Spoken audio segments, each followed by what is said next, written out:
This is being done by an expert cook. Don't try this at home all by yourself, it could be dangerous.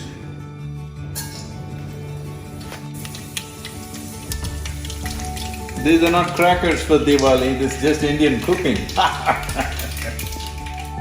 was to visit the construction sites and various other things in the ashram, but it's a very wet day, so decided I'll do some Indian cooking. Looking at the quantity, don't think I'm going to eat all this. Having a few guests at home today. It's a rainy day, so all we can do is eat and talk. So I thought I'll treat them, surprise them a bit with some amount of cooking. This is the kind of cooking which needs your involvement every moment. It's not something that you can set it up and forget about it. That is why it has the power to enslave you through your tongue. Well, once they eat my cooking, they will be in love with me for sure. Well, this is my own unique masala.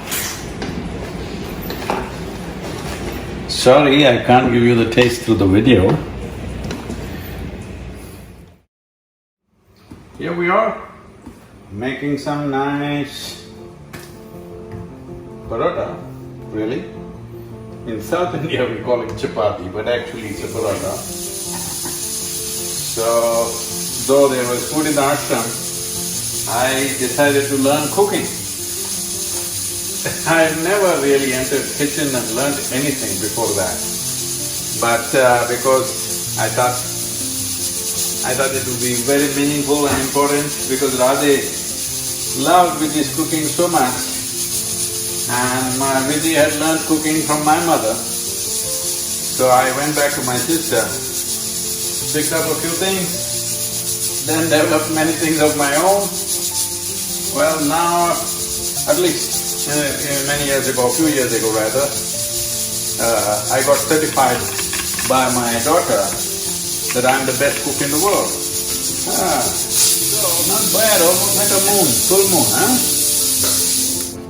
I'm saying if the chapati looks like the map, at least if you get in Australia, you're doing okay.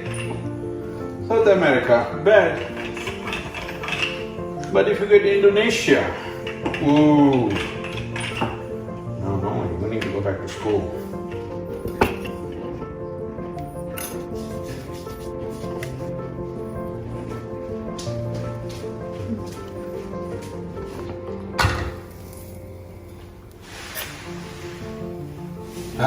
See my parota is puffing up like a puri,